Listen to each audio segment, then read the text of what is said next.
Bismillahirrahmanirrahim.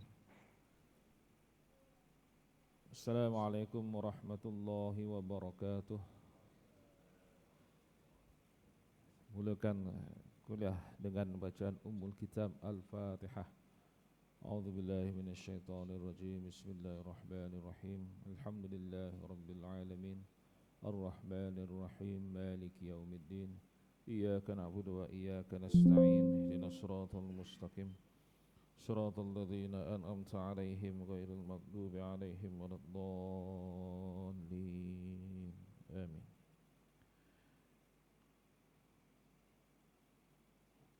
Alhamdulillahirabbil alamin. Wassalatu wassalamu ala asyrafil anbiya'i wal mursalin wa ala alihi wa sahbihi ajma'in. Nawayna at-ta'alluma wat-ta'lim wat-tadhakkura wat-tadhkir wan-naf'a wal-intifa' wal-ifadata wal-istifadah wal-hatha 'ala at-tamassuki bi kitabillah wa sunnati rasulih wad-du'a ila al-huda wad-dalalata 'ala al-khair ibtigha'a wajhillahi wa mardatih wa qurbihi wa thawabihi subhanahu wa ta'ala. Subhanaka la ilma lana illa ma 'allamtana innaka antal alimul hakim. Allahumma rzuqna al-fahma wal ilma wal aqla wal hikmata bi rahmatika ya arhamar rahimin. Allahumma aghnina bil ilmi wa zayyinna bil hilmi wa akrimna bit taqwa wa jammilna bil afiyah. Allahumma rzuqna fahman nabiyyin wa hifdzal mursalin wa ilhamal malaikatil muqarrabin fi afiyati ya arhamar rahimin. Rabbi shrah li sadri wa yassir li amri wahlul 'uqdatam min lisani yafqahu qawli. Amma ba'd. Dimuliakan al-fadil Tuan Imam Tuan Bilal, pengurusi dan jawatan kuasa surau, seterusnya jemaah muslimin muslimat yang dirahmati Allah. Alhamdulillah, kita rafa'kan kesyukuran kepada Allah Subhanahu wa taala pada pagi yang berbahagia ini, masih lagi dalam suasana hari raya, hari tasyrik, dapat kita bersama-sama berhimpun setelah solat fardu subuh tadi secara berjamaah, duduk seketika menyambung ibadah, menyambung iktikaf kita dengan majlis ilmu. Mudah-mudahan perhimpunan pagi ini diberkati dan dirahmati Allah. Menyambung perbincangan di dalam kitab ringkasan Riyadhus Shalihin, di mana pagi ini kita menyambung bab yang ke-16, masih lagi di dalam tajuk hak-hak kaum muslimin dan hal-hal yang berkaitan dengannya. Di bawah satu tajuk kecil disebutkan pengarang menghormati ulama, orang yang lebih tua dan mereka yang mempunyai kelebihan, mengutamakan mereka daripada yang lain. Qala al-musannif rahimahullahu ta'ala wa nafa'ana wa iyyakum bi ulumihi fid dharain amin ya rabbal alamin. Kata pengarang rahimahullahu ta'ala di dalam tajuk yang disebutkan tadi, Allah Subhanahu wa ta'ala berfirman, a'udzubillahi minasyaitonir rajim, qul hal yastawil ladzina ya'lamuna wal ladzina la ya'lamun innama yatazakkaru ulul albab. Bermaksud, katakanlah wahai Muhammad, adakah sama orang-orang yang mengetahui dengan orang-orang yang tidak mengetahui? Sesungguhnya hanya orang-orang yang berakal sahaja yang mengambil peringatan. Seterusnya kata pengarang lagi, Imam Muslim meriwayatkan daripada Abu Mas'ud Al-Badri radhiyallahu an, beliau berkata, kana Rasulullah sallallahu alaihi wasallam yamsahu manakibana fi shalah wa yaqul istawu wa la takhtalifu fatakhtalifa qulubukum liyalini minkum ulul ahlam wan nuha thumma alladhina yalunahum. Maksudnya Nabi SAW pernah meluruskan bahu-bahu kami sewaktu hendak solat dan bersabda, samakanlah saf-saf solat dan janganlah berselisih. Jika kamu berselisih, maka hati-hati kamu akan tidak sependapat. Orang yang dewasa dan berakal dalam kalangan kamu hendaklah berada berhampiran dengan aku. Kemudian orang-orang yang berikutnya, yaitu kanak-kanak. Kemudian orang-orang yang berikutnya, yaitu khunsa. Dan akhir sekali ialah perempuan. Baik, jemaah yang dirahmati Allah, tajuk kita sedang kata secara umum menghormati orang yang lebih tua. Siapakah yang tua itu? Tua ini dalam pelbagai aspek, pelbagai maksud. Paling utama biasa kita mengambil pandangan pendapat orang tua itu orang yang lebih berumur umurnya, orang yang lebih tinggi umurnya. Contoh kata, orang tua dihormati oleh orang dewasa, orang dewasa dihormati oleh kanak-kanak, kanak-kanak pula dihormati oleh siapa? Kanak-kanak lagi. Itu macam mana? Kalau nak kira dari sudut penghormatan, mana ibu bapa itu mengasihi mereka. Jadi kanak-kanak itu dikasihi, orang tua itu dihormati. Yang disebutkan oleh Nabi SAW. Baik, pertama golongan yang patut dimuliakan, yang patut dihormati, disebutkan pengarang di sini ialah ulama. Antara dalil ataupun ayat yang lain yang Allah sebut, innama yakhshallaha min ibadihil ulama. Sesungguhnya yang benar-benar takut kepada Allah Subhanahu wa taala itu ialah golongan yang disebutkan ulama. Dan ulama ini jamak kepada alim. Alim ini orang yang pandai, orang yang mengetahui. Maka di dalam ayat yang pertama disebutkan Allah, Qul hal yastawil ladzina ya'lamun. Pengarang sebut di dalam tajuk ini, katakanlah, adakah sama orang yang mengetahui? Jadilah orang alim, orang yang mengetahui. Atau dengan kata yang lebih jelas, sama tak orang yang pandai dengan orang yang jahil? Jawabnya memang tak sama. Sebab orang yang alim itu dalam ayat yang lain lagi Allah sebut diangkat beberapa darjat, tinggi darjatnya, kedudukannya di sisi Allah Subhanahu wa taala, termasuk tadi yang disebutkan sebagai orang yang digelarkan ulama. Kenapa ulama ini orang yang paling takut dengan Allah? Kerana mereka ini lebih mengetahui hukum hakam Allah, atau mereka ini lebih mengetahui urusan hal-hal yang berlaku di dalam akhirat melebihi daripada golongan orang-orang awam. Maka senang kata mereka ini lebih mengetahui dosa dan pahala berbanding orang-orang awam. Buat ini dosa, buat ini pahala. Maka jangkanya ada benda-benda perkara yang mereka tidak lakukan, mereka tak buat semata-mata atas dasar tikit takwa, takut kepada Allah Subhanahu wa taala. Maka jemaah yang dirahmati Allah, menghormati ini dalam pelbagai aspek. Okay. Kata orang Jawa, hormatnya apa? Respect. Respect, hormat. Kita bisa menjual prom berkualitas. Hormat bagaimana pelbagai situasi dan keadaan. Kita hormat orang. Contoh kalau kita lalu di hadapan orang tua, kita menundukkan badan. Bukan kata lalu depan. Kalau orang yang betul-betul hormat, lalu belakang pun dia tunduk juga. Lalu belakang bukan lalu depan. Lalu ini adalah contoh sekarang lari ke depan orang tu. Kita lihat sekarang. Di sebelah sini kita bisa lihat orang dulu hormat duduk lalu belakang, depan lagi hormat. Kira-kira sepanjang ini. Atau dalam bentuk-bentuk hormat ni bagaimana? Antara lain kita hormat, kita bersalam-salaman. Ini juga antara bentuk hormat. Bukan sekadar lalu tunduk, bila berselisih atau bila berjumpa, maka tanda kita hormat, tanda kita respect orang, kita bersalam-salaman dengan mereka. Bukan sekadar bersalam-salaman, bahkan kita mencium tangan mereka, tanda kita hormat mereka. Jadi kita hormat, sama ada orang itu, lebih-lebih lagi digelar ulama, lebih-lebih lagi digelar orang tua dan sebagainya.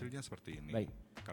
Dalam sudut penghormatan jemaah yang dirahmati Allah, saya ambil contoh mudah tadi tentang bersalam-salaman, menghormati. Kadang-kadang ditanya orang, adakah sunat untuk kita bersalam seseorang dan mencium tangan?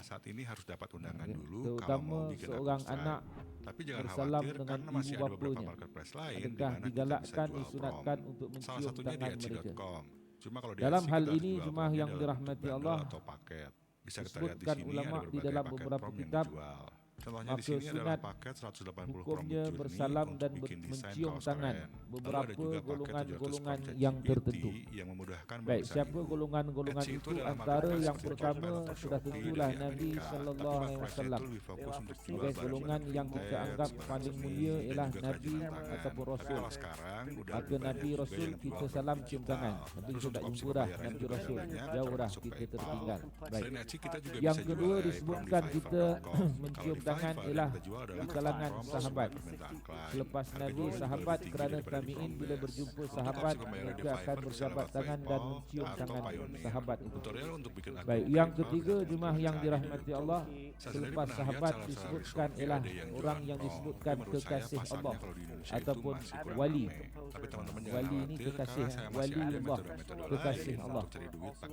Siapa kekasih Allah? Macam-macam golongan yang digelarkan, yang diiktiraf sebagai waliullah, kekasih Allah. Maka bila kita merasakan orang ini sentiasa mendampingi Allah, sudah tentulah Allah mengasihi mereka dan kita disunatkan salam mencium tangan mereka. Yang ketiga disebutkan, sudah tentulah golongan yang disebutkan tadi, innama yakhsyallaha min ibadihil ulama. Ulama, orang-orang alim yang mana kita menghormati, respect dia kerana kealimannya dalam pelbagai bidang, terutama orang yang alim dalam ilmu agama, duniawi dan ukhrawi. Seperti imam-imam mazhab, imam mujtahid yang empat, mereka sangat-sangat alim. Maka golongan ulama seperti ini seeloknya kalau kita berjumpa, berjabat tangan, kita cium tangannya. Yang kelima disebutkan, maka golongan itu ialah orang-orang yang soleh, minas solihin, orang-orang soleh, orang-orang yang baik. Walaupun boleh jadi belum mencapai taraf wali, maka dia ini orang-orang baik, orang yang senang kata tak pernah melakukan dosa-dosa besar. Dosa kecil mungkin payah nak elak, tapi kita boleh cuba mengelakkannya. Tapi dosa-dosa besar, dosa-dosa besar kita jauhi. Bahkan banyak melakukan ibadah kepada Allah, orang-orang soleh. Yang kelima, yang keenam, golongan yang disuruh untuk mencium tangannya ialah sudah tentu muallim, guru kita. Orang yang dipanggil cikgu, guru. Terutama guru-guru yang mengajar kita tentang kehidupan yang membawa kepada kebaikan. Apatah lagi guru itu orang yang digelarkan ustaz, ustazah. Lebih sangat untuk kita hormat ataupun kita cium tangan mereka. Yang ketujuh disebutkan ialah golongan yang disebutkan sebagai ibu bapa. Yang kita selalu doa, Allahumma ighfirli wali walidayya, dua ibu bapa kita. Walaupun mungkin di kalangan kita ibu bapa kita yang mungkin belum masuk Islam, anak masuk Islam dah, atas dasar respect, hormat, disuruh kita salam cium tangan kerana dia adalah ibu bapa kita. Yang ke-8, atau mungkin juga lepas ibu bapa gegak siapa? Tapi kalau mau lebih jual, tentulah kita bisa jual bertebal CDNC. Maka siapa yang disuruh salam cium tangan suami, atau printable art suami lain pula, karena bisa dibuat juga pakai isteri salam cium suami, disuruh dituntut juga untuk cium tangan atas dasar ihtiram, penghormatan, ataupun kita kata tadi respect kepada suami. Bahkan surga isteri bukan sentiasanya terletak di bawah tapak kaki suami. Dan ada juga yang ke-9 di kalangan ulama menyebutkan golongan yang disunatkan bersalam cium tangannya ialah golongan yang disebutkan pemimpin. Jadi pemimpin ini maksudnya pemimpin yang adil, bukan pemimpin yang zalim. Pemimpin yang adil maka disuruh untuk bersalam, berjabat tangan lalu mencium tangannya. Ini antara kurang lebih 9 golongan yang dituntut untuk kita apabila bersalam, berjabat tangan untuk mencium tangannya. Jadi kita cium itu sebenarnya bukan sekadar simbolik tangan itulah, nampak macam tangan, tapi kita cium itu atas dasar penghormatan. Kadang-kadang dalam dasar penghormatan itu orang bersalam, ada orang tak bagi dicium tangan. Ada juga kadang-kadang di kalangan orang alim, di kalangan para wali segera sangat dia menarik tangannya. Okay. Maka bila bersalam ada tidak kita buat simbolik salam, kita pucuk cium tangan kita. Bersalam kadang-kadang orang itu tarik tangannya, ataupun kita salam kita tangan kita tadi kita bawa ke muka kita cium. Okay. Itu juga antara bentuk penghormatan itu kepada dia. Ini dalam atas dasar ihtiram yang ramai juga orang alim melakukan perbuatan di Indonesia.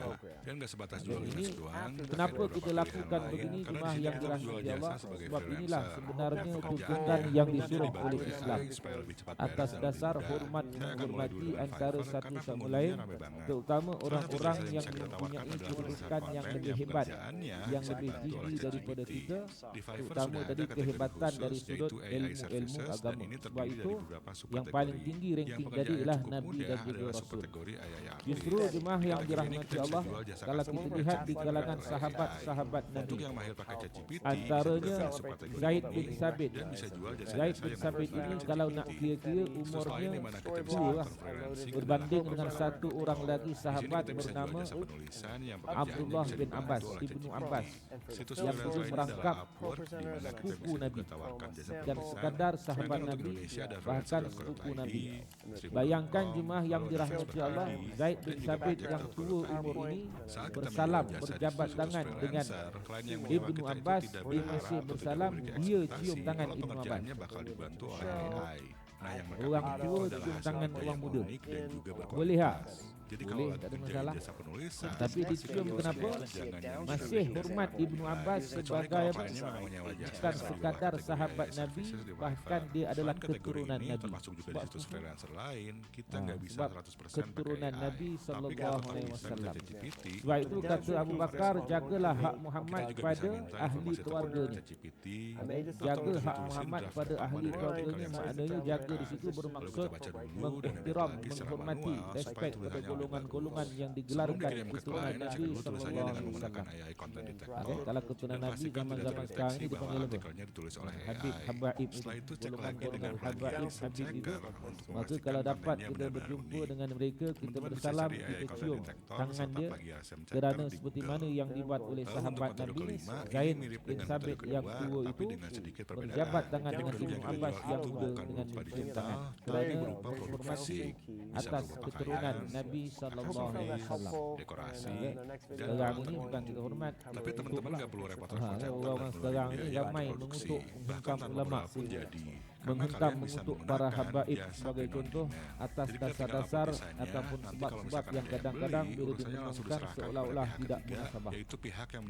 Kurang penghormatan sekarang ini. Maka bagaimanakah ayat ataupun hadis yang Nabi sebut, man la yarham la yurham, siapa yang tidak menghormati, tidak mengasihi, tidak dihormati atau tidak dikasihi. Justru jemaah yang dirahmati Allah, bila kita nak dikasih orang, nak dihormati orang, maka jangkanya kita juga mengasihi dan menghormati orang. Jangkanya begitulah. Sebab itu termasuklah antara suami dan isteri, walaupun tujuannya ialah isteri mencium tangan suami. Jadi yang sekarang ni ramai orang terbalik, suami cium tangan isteri. Cium itu dalam erti kasih sayang, erti sayang. Bukan atas hati apa, sayang kepada isteri tak apalah, kalau dia nak cium tak ada masalah tangan isteri itu.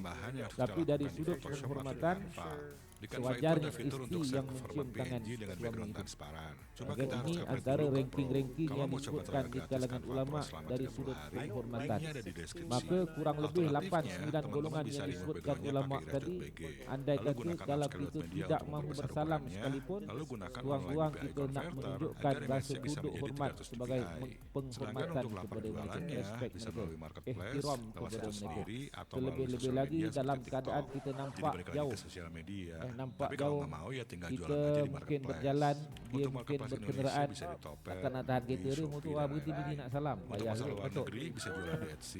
Besar Jadi kecilnya kita penghasilan yang bisa respect kalian kita raih angkat akan tangan ke, bergantung kita dengan usaha senyum yang ke, kalian lakukan. banyak lah Tiap orang dalam bisa erti berbeda-beda kata hasilnya. penghormatan yang Semua kita metode yang boleh saya lakukan sampaikan di sini itu kepada bukan sesama program atau manusia. iming-iming cepat kaya. Kalau dalam kelompok Kalau masyarakat sukses pada hari ini, dan membutuhkan mana jemaah waktu. menghormati AI itu hanya golongan membantu yang dan disebut memudahkan imam kita ataupun saat membuat bilal, produk atau respect. mengerjakan pesanan jasa. Kalau tak cium Sementara tangan yang pun namanya tidak usaha tidak itu ni ada saya kata aspek-aspek lainnya, kita senyum, termasuk kita tunduk marketing, karena manajemen, penghormatan branding, kita customer kepada support, dan mereka, lain-lain. kerana Jadi bukan sekedar hanya orang-orang buat produk ini dan bukan memasarnya di marketplace. istilah sekarang Saya sendiri bukan pas dulu baru kaling-kaling mulai juga orang. sama belajar Bukan dulu, senang dan juga sampai nak sekarang pun menjadi juga masih imam terus belajar. ataupun Nah, kalau saya muazzin mulainya di itu sebagai sesuatu tempat freelancer, masjid tapi bukan di ataupun Fiverr. surau Karena saat tadi. itu Fiverr Okey? itu belum ramai Baik. atau belum ada ya. Saya juga Seterusnya nggak tahu jemaah banyak. yang Pasti saya dirahmati memulai Allah, di tempat lain. dalam Pas zaman hadis dulu itu yang belum ada kedua. AI, Dalam ni informasi hadis dan pertama sosial lah. juga belum Tadi sebanyak ayat sekarang. Quran.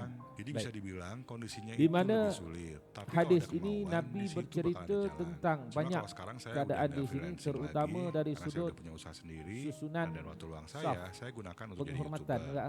Nah, kedepannya saya Okey, juga ada rencana diletakkan untuk bikin golongan video-video tentang cara cari saf-saf uang di di hadapan internet dan juga nombor digital 2, marketing. ketiga dan Jadi nggak cuma berikutnya. sekedar tips YouTube. Okey, seperti Kalau mana yang teman-teman setuju, disebutkan kasih tahu hadis saya kita di lihat komen ya. seketika, By the way, buat samakanlah teman-teman yang ingin ataupun lebih tahu soal luruskanlah penggunaan saf-saf AI, salat bisa dan lanjutin janganlah nonton dengan berselisih. masuk ke Jika playlist kamu ini. berselisih, maka hati-hati kamu akan tidak sependapat.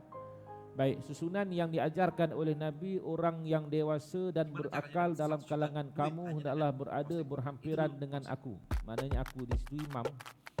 Imam solat, pemimpin, imam. Maka depan sekali sudah tentu imam. Maka belakang imam disebutkan tadi orang-orang dewasa dan berakal. Sebab itu 3-4 orang yang betul-betul belakang imam.